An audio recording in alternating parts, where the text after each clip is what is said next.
Economía y Sociedad, por Max Weber. 102. Primera parte. Teoría de las categorías sociológicas. 3. Los tipos de dominación. 8. Colegialidad y división de poderes. 15. Colegialidad y división de poderes 2.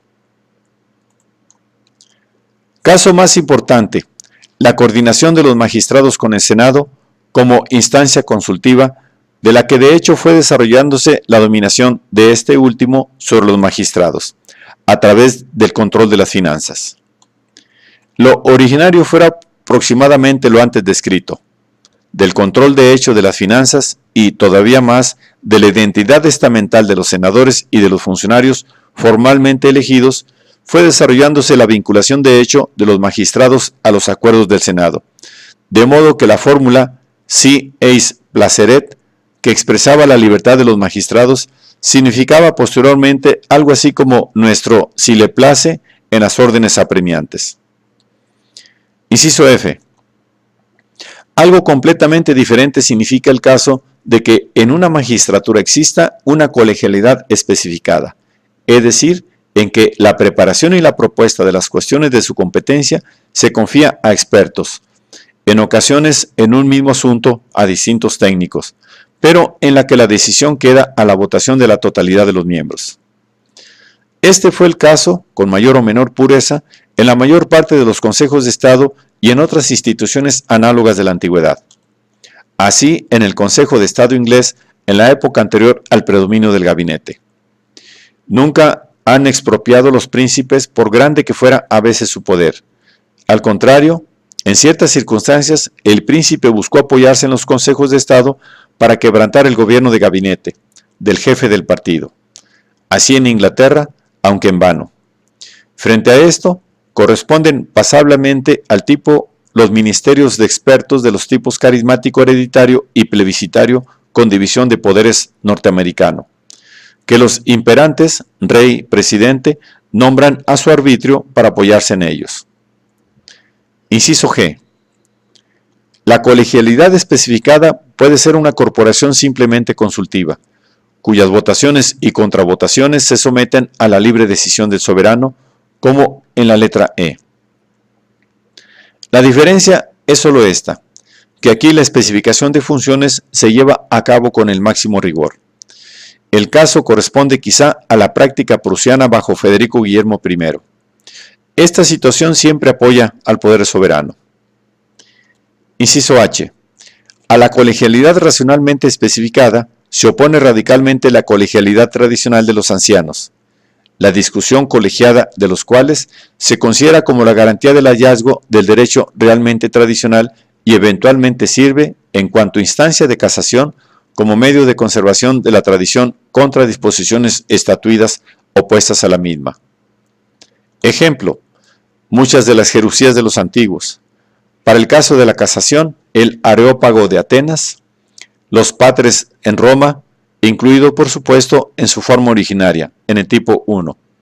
Ver infra. Inciso I. Puede conseguirse una debilitación de la dominación aplicando el principio de colegialidad, material o formalmente, a las instancias material o formalmente supremas decisorias, el soberano mismo. El caso es, en su casuística, completamente semejante al expuesto en las letras B hasta F. Las competencias particulares pueden, inciso A, variar por turno o, inciso B, constituir resorts permanentes de cada autoridad. La colegialidad subsiste en tanto que la cooperación formal de todos es necesaria para las disposiciones legítimas. Ejemplo más importante, el Consejo Federal Suizo, con su distribución no clara de competencias y el principio de turno. Los colegios revolucionarios de los comisarios del pueblo en Rusia, Hungría y por algún tiempo en Alemania. En el pasado, el veneciano Consejo de los 11, los colegios de señores, etc.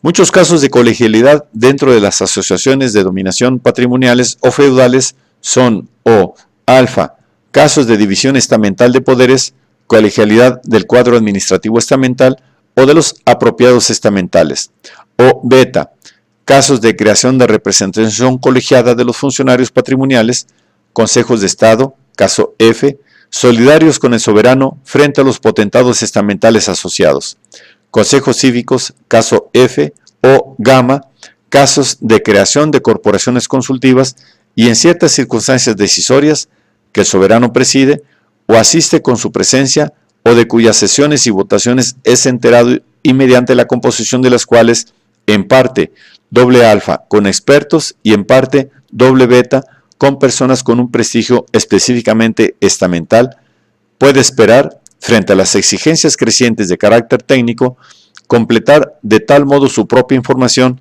de carácter todavía fundamentalmente diletante, que le sea posible tomar por sí solo una decisión fundada. Caso G supra. En los casos gamma, el soberano pone todo su interés, naturalmente, en la representación de las doble alfa, opiniones técnicas, y doble beta, intereses, en lo posible más heterogéneos y eventualmente opuestos, con el fin de 1. Estar enterado por todos los lados y 2. Poder jugar las contraposiciones unas con otras. En el caso beta, el soberano, al contrario, pone su interés frecuentemente, no siempre, en la homogeneidad de las opiniones y actitudes, fuente de los ministerios y gabinetes solidarios en los llamados estados constitucionales u otros con división efectiva de poderes. En el caso alfa, el colegio, que representa la apropiación, pone todo su interés en la solidaridad y unanimidad, lo que no siempre puede alcanzar, pues toda apropiación por privilegio estamental crea intereses particulares en colisión.